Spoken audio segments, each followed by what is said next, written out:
Second question வீட்ஸ்டன் fridge. இந்த வீட்ஸ்டன் fridge வந்து 5 மார்க்கில் அடிக்கடி கேட்கக்கூடியது. அப்போ எல்லாருமே சொன்னாங்க ஈஸியாக ஞாபகம் வச்சுக்கிற மாதிரி ஏதாவது வழி இருக்கா அப்படின்னு சொல்லி.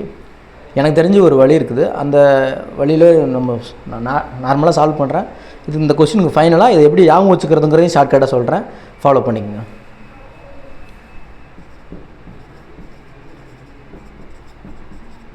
வீட்ஸ்டன் பிரிட்ஜு. வீட்ஸ்டன் பிரிட்ஜ் ஃபஸ்ட்டு எதுக்கு யூஸ் ஆகுதுன்னு நமக்கு தெரியணும். அதாவது ஒரு இடத்துல தெரியாத ரெசிஸ்டன்ஸை ஃபைண்ட் பண்ணுறதுக்கு தான் வீட்ஸ்டன் பிரிட்ஜுங்கிறது யூஸ் ஆகுது. அப்போ நான் ஃபஸ்ட்டு என்ன பண்ணுறேன் அப்படின்னா ரெசிஸ்டன்ஸோட டயக்ராம் வரைகிறேன். இது நிறைய பேர் இந்த டயக்ராம் வந்து கன்ஃபியூஸ் ஆகிறாங்க. ஒன்றும் பெரிய விஷயம் இல்லை. 2 ட்ரையாங்கிள் போட்டுக்குங்க. ட்ரையாங்கிள் போட்டு இந்த கோட்டை அழிச்சிட்டு நடுவில் போட்டுக்குங்க அந்த கோட்டை. இப்போ நம்ம முதலே சொல்லிட்டோம் ரெசிஸ்டன்ஸ் கண்டுபிடிக்கிறதுக்கு தான். அதனால் இப்போ மொத்தம் எத்தனை ரெசிஸ்டன்ஸ் வரையலாம்னா 4 ரெசிஸ்டன்ஸ் வரையலாம். அப்போ இங்கே ஒரு ரெசிஸ்டன்ஸு, இங்கே ஒரு ரெசிஸ்டன்ஸு, இங்கே ஒரு ரெசிஸ்டன்ஸு, அப்புறம் இங்கே ஒரு ரெசிஸ்டன்ஸு. 4 ரெசிஸ்டன்ஸ் வரைஞ்சிருங்க. வரைஞ்சதுக்கப்புறம் இப்போ இதில் கரண்ட் போடணும் இல்லைங்களா? அப்போ கரண்ட் போனதுக்கப்புறம் என்ன பண்ணணும்னா பேட்டரியை கனெக்ட் பண்ணிடணும். இது ப்ளஸ்ஸு, இது மைனஸு. இப்போ நடுவில் இந்த காலம் காலியாக இருக்கு இல்லைங்களா? இந்த காலியாக இருக்க காலம்னா நம்ம என்ன பண்ணுறோம்னா கால்வனோமீட்டரை போட்டுக்கிறோம். இதுவும் ஒரு ரெசிஸ்டன்ஸ் தான் கிட்டத்தட்ட. இதோட வேலை என்னென்னா கரண்ட் பாஸ் ஆகணும்னா டிஃப்ளெக்ஷன் காமிக்கும், கரண்ட் பாஸ் ஆகணும்னா எதுவுமே காமிக்காது. இது அதோடைய வேலை. இப்போது நமக்கு வீட்ஸ்டன் பிரிட்ஜுங்கிறது கிர்ச்சாஃப் லாஸோடைய அப்ளிகேஷன் அப்படிங்கிறது நமக்கு தெரியும். கிர்ச்சாஃப் லாஸோட அப்ளிகேஷன்னா என்ன? கிர்ச்சாஃபோடைய first rule.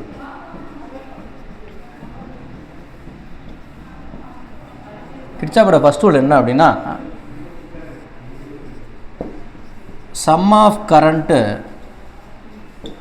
in a junction is 0. இது எதை மென்ஷன் பண்ணுது அப்படின்னா கன்சிடரேஷன் ஆஃப் சார்ஜை மென்ஷன் பண்ணுது. அப்போ கன்சிடரேஷன் ஆஃப் சார்ஜை மென்ஷன் பண்ணுதுன்னு நான் எழுதிடுறேன். கன்சிடரேஷன் ஆஃப் சார்ஜை இது மென்ஷன் பண்ணுது. அப்படின்னா என்ன அர்த்தம் அப்படின்னா என்டரிங் கரண்ட் இருக்கு இல்லைங்களா? அதை வந்து நம்ம என்ன பண்ணிக்கணும் அப்படின்னா என்டரிங் கரண்ட்டை பாசிட்டிவ்னு வச்சுக்கணும். ஜங்ஷனில் என்டர் ஆகிற கரண்ட்டாக பாசிட்டிவ்னு வச்சுக்கணும். சார் ஜங்ஷன்னா என்ன அப்படின்னா 2-3 ஒயர் சேர்கிற இடம், அதை நாம் தான் டிசைட் பண்ணுவோம்.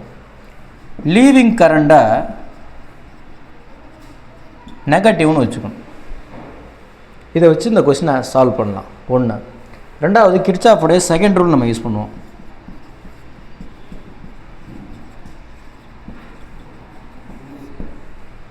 நான் இந்த செகண்ட் ரூலில் நான் அப்புறமா ஒரு வீடியோவாக சொல்கிறேன் எப்படி இதை யூஸ் பண்ணுறதுன்னு. இப்போதைக்கு இங்கே வந்தால் என்ன பண்ணுறதுங்கிற மட்டும் ஷார்ட்டாக சொல்கிறேன் பார்த்துங்க. இப்போது பேட்ரி ப்ளஸ்ஸு மைனஸு இந்த மாதிரி இருந்ததுன்னா இப்போது நாம் போகிற பாதையில் +2 மைனஸ் நம்ம போனோம் அப்படின்னா வியை வந்து -வின்னு எழுதணும். இதுவே நம்ம இந்த ஆப்போசிட்டில் வந்தோம்னா அதாவது நெகட்டிவ் வழியாக வந்து பாசிட்டிவ் வந்தோம்னா வியை வந்து +வின்னு எழுதணும். இதே ரெசிஸ்டரில் நாம் இந்த பக்கமாக போகிறோம், கரண்ட்டும் அதே பக்கமாக வந்தது அப்படின்னா V -IRன்னு எழுதணும். ஆறுங்கிறது இந்த ரெசிஸ்டன்ஸ். இப்போ நாம் இந்த பக்கமாக போகிறோம், கரண்ட் இந்த பக்கமாக வருதுன்னு வச்சுக்கோங்க. கரண்ட் நமக்கு ஆப்போசிட்டில் வருதுன்னா V +IRன்னு எழுதணும். இப்போதைக்கு இதுதான் ரூல்ஸு. இப்போ இதை வச்சு தான் நம்ம இந்த சம்மையாக போட போகிறோம். ஓகேங்களா? ஒரு விஷயத்தை புரிஞ்சுங்க. பாசிட்டிவ் நெகட்டிவ் நாம் போனோம் அப்படின்னா V -V, negative to positive நம்ம வந்தோம்னா V +V. கரண்ட்டும் நம்மளும் ஒரே டைரெக்ஷனில் போனால் V -IR. கரண்ட்டு நம்ம இந்த பக்கம் ஆப்போசிட்டில் கரண்ட் வருது, நாம் இந்த பக்கம் போகிறோம் அப்படின்னா V +IR. இதை வச்சு தான் நம்ம இங்கே சம் போட போகிறோம். சம் பார்க்கலாம்.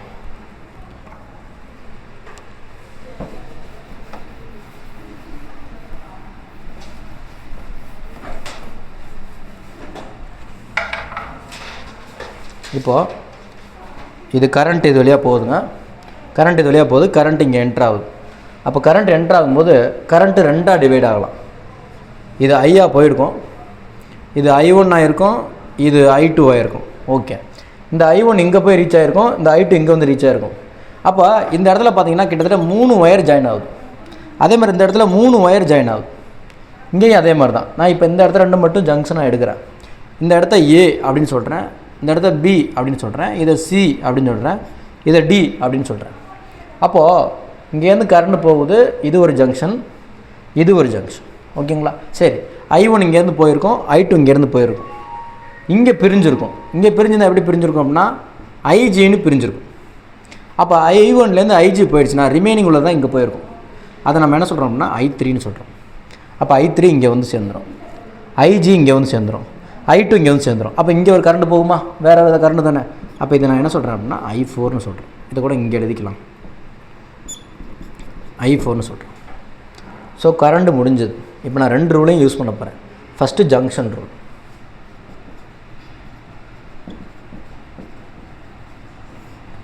ஜங்ஷன் ரூல் என்ன சொல்லுதுன்னா entering current positive, leaving current negative. அப்போ நான் எந்த ஜங்ஷன் ஃபஸ்ட்டு எடுக்க போகிறேன் அப்படின்னா ஜங்ஷன் பி எடுக்க போகிறேன். ஜங்ஷன் பி, ஜங்ஷன் பியாவில் என்ட்ரு ஆகிற கரண்ட் I1 பாசிட்டிவ்,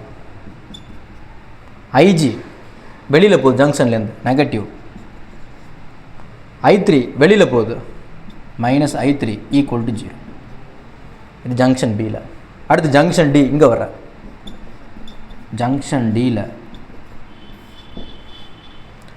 I2 ஜங்ஷனை நோக்கி வருது பாசிட்டிவ், ஐஜி ஜங்ஷனை நோக்கி தான் வருது பாசிட்டிவ், I4 ஜங்ஷன் விட்டு வெளியில் போகுது நெகட்டிவ் ஈக்குவல் டு 0. அடுத்து இப்போ ஜங்ஷன் ரூலோட வேலை முடிஞ்சது, 2 ஈக்குவேஷன் எழுதியாச்சு. அடுத்து பாத் ரூல், அதாவது என்னென்னா வோல்டேஜ் ரூல், அதை யூஸ் பண்ண போகிறோம். வோல்டேஜ் ரூல் நான் இப்போ என்ன பண்ண போகிறேன்னா ஃபஸ்ட்டு ஏபிடிஏ இந்த பாதைக்கு போட போகிறேன். ஏன் சார் ஜங்ஷன் ரூலில் வந்து பாதைக்கு யூஸ் பண்ணுறீங்க அப்படின்னா, ஒரு பேத்தில் ஒரு பாயிண்ட் ஸ்டார்ட் பண்ணி இன்னொரு பாயிண்டில் வந்து எண்டாச்சு, அதே பாயிண்டில் வந்து எண்டாச்சு அப்படின்னா நமக்கு பொட்டன்ஷியல் வந்து 0 அப்படின்னு நம்ம கால்குலேட் பண்ணுவோம். அப்போ அதுக்காக நான் இதை யூஸ் பண்ணுறேன். அப்படி யூஸ் பண்ணேன்னா இங்கேருந்து ஸ்டார்ட் பண்ணுறேன். பாத் ஏபிடிஏ, இதான் பாத் டைரக்ஷன்.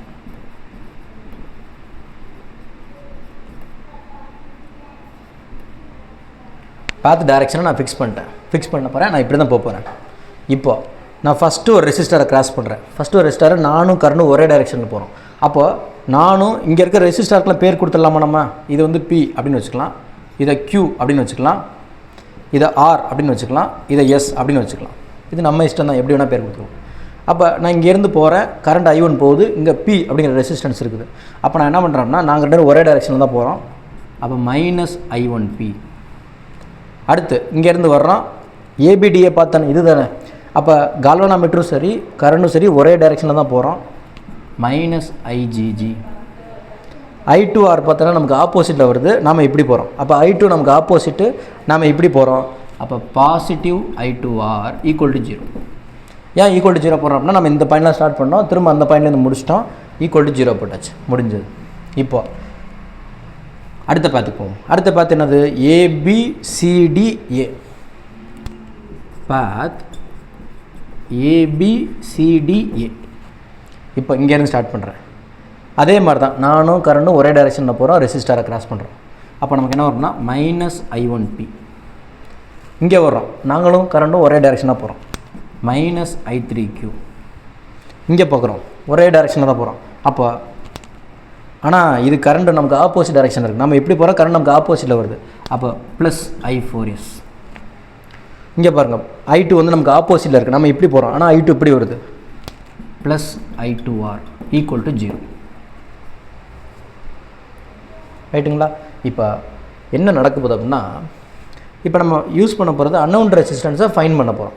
அப்போ அன்னவுன் ரெசிஸ்டன்ஸை ஃபைன் பண்ணணும் அப்படின்னா கால்வனாமீட்டர் வழியாக போகிற கரண்ட்டு 0 ஆகும். எப்போ 0 ஆகும்னா பிரிட்ஜு பேலன்ஸ் ஆகிடுச்சு அப்படின்னா கால்வனாமீட்டர் வழியாக போகிற கரண்ட்டு 0 ஆகும். அப்போ கால்வனாமீட்டர் வழியாக கரண்ட் போகல அப்படின்னா கால்வனாமீட்டர் வந்து 0 டிஃப்ளெக்ஷன் காமிக்கும். அப்போது galvanometer shows 0 deflection when IG is equal to 0. அப்போ இந்த பாத்தில் கரண்ட் போகலை அப்படின்னா இந்த பாத்தே நமக்கு நீடட் இல்லை. அப்போ இந்த பாத்தே இல்லாமல் நம்ம இந்த ஈக்குவேஷனை எழுத முடியும். அப்போ நான் அந்த பாத்தே இல்லாமல் இந்த ஈக்குவேஷனை இப்போ எழுத போகிறேன். அதுக்கு என்ன பண்ண போகிறேன் அப்படின்னா எல்லா ஈக்குவேஷன்லையுமே IG is equal to 0ன்னு போட போகிறேன். சார் இதில் ஒரு ஷார்ட்கட் சொல்கிறேன்னு சொன்னீங்களே, எப்படிங்க சார் அப்படின்னா நீங்கள் பார்த்தீங்கன்னா தெரியும். இப்போ எல்லா ஈக்குவேஷன்லையுமே IG இல்லாமல் எழுதுனீங்கன்னா அதான் அடுத்தடுத்த ஈக்குவேஷன்ஸ். எப்படி இதில் IG இல்லாமல் எழுதுறது? IG 0 ஆகிடுச்சா? இது ஈக்குவேஷன் 1ன்னு வச்சுக்கலாம், இது 2, இது 3, இது 4. இப்போ எல்லா ஈக்குவேஷன்லையுமே IG இல்லாமல் எழுதணும், அவ்வளோதான். I1 ஐஜி இல்லாமல் எழுதுனா I1 = I3, ஐஜி இல்லாமல் எழுதுனா I2 = I4, ஐஜி இல்லாமல் எழுதுனோம்னா I1P = I2R. அவ்வளோதான். அப்போ எழுதுனோம்னா I1 = I3, ஐஜி 0 ஆயிடுச்சுன்னா I2 - I4 அந்த பக்கம் plus I4, I2 = I4, IG 0 ஆயிடுச்சு -I1P அந்த பக்கம் போனால் ப்ளஸ் I1P. அப்போ இது ரெண்டும் ஈக்குவல் ஆயிரும். அப்போ I1P = I2R. இது எல்லாத்தையுமே ஈக்குவல் பண்ணிடுச்சு. இப்போ நம்ம இந்த ஈக்குவேஷன் மட்டும்தான் யூஸ் பண்ணல. அப்போ இந்த ஈக்குவேஷனை நம்ம யூஸ் பண்ண போகிறோம் அப்படின்னு அர்த்தம். அதுக்கு முன்னாடி இது எல்லாத்தையும் மாற்றிக்கிறோம். எந்த ஈக்குவேஷனை மாற்றிக்கலாம் அப்படின்னா, இப்போ இந்த ஈக்குவேஷனை கூட நம்ம மாற்றிக்கலாம். மாற்றிக்கிட்டா எப்படி மாற்றலாம் அப்படின்னா, இப்போ நான் இந்த ஈக்குவேஷன் நம்ம ஃபஸ்ட் நான் மாற்றிக்கிறேன். எப்படி மாற்றுவேன்? ஃப்ரம் ஈக்குவேஷன் 3 மாற்றினா எப்படி மாற்றிருப்பேன்? I1P -I1P அந்த பக்கம் கொண்டு போயிருப்பேன். அப்போ I1P = I2R. இதான் அது.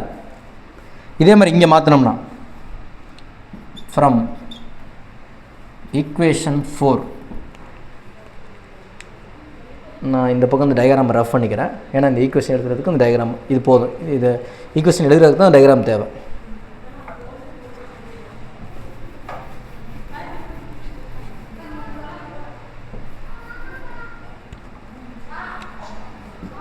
ஃப்ரம் ஈக்குவேஷன் 4 என்னது? -I1P, I1 I3 ஈக்குவல்னு நம்ம முதலே சொல்லிட்டோம். அப்போ நான் இங்கே என்ன பண்ணுறேன் அப்படின்னா ப்ளஸ் I1Q = இந்த ஈக்குவேஷனை கூட கொஞ்சம் மாற்றிக்கலாம், ஆல்டர்னேட் பண்ணிக்கலாம். என்னென்னா மைனஸில் இருக்குது, அந்த பக்கம் போனால் ப்ளஸ் ஆயிரும். அப்போ எப்படி எழுதலாம் அப்படின்னா I4S + I2R அதை அப்படியே அந்த பக்கம் கொண்டு போனோம்னா I1P + I3Q இப்படி மாற்றியாச்சு. இப்போ I4க்கு பதிலாக நம்ம என்ன யூஸ் பண்ணலாம் அப்படின்னா I2 யூஸ் பண்ணலாம். அப்போ I2S + I2R கொஞ்சம் வேலை ஈஸி. I1P + I3Qக்கு பதிலாக I3க்கு பதிலாக என்ன யூஸ் பண்ணலாம்னா I1 யூஸ் பண்ணிக்கலாம். I1Q ஒரு ஈக்குவேஷன் கிடச்சிருச்சு. இப்போ இது வந்து 4ன்னு சொல்லியாச்சு. இதை நான் என்ன சொல்கிறேன் அப்படின்னா 5ன்னு சொல்கிறேன், இதை 6ன்னு சொல்கிறேன். 6ஆல் 5 டிவைட் பண்ண வேண்டியதான். அப்போ டிவைட் பண்ணோம்னா I2S + I2R = I1P + I1Q divide by I2 term யார்? I2R. அப்போ I2R, I1 டேர்ம் யார்? I1P. ரெண்டுலேயுமே I2 காமனாக இருக்குது, வெளியில் எடுத்துடலாம். I2S + R by I2R, I2 cancel. I1 காமனாக எடுத்துட்டோம்னா P + Q, I1 காமனாக எடுத்துட்டோம்னா P, I1 கேன்சல் ஆகிரும். அப்போ ரிமைனிங் இதை பிரிச்சுதுன்னா போதும். S/R + R/R = P/P + Q/P. P/P 1 ஆகிடும், R/R 1 ஆகிடும். அப்போ S/R + 1 = 1 + Q/P. இந்த +1 அந்த பக்கம் போனால் -1 ஆயிரும். இப்போ -1 ஆயிடுச்சுன்னா இங்கே எழுதுகிறேன்.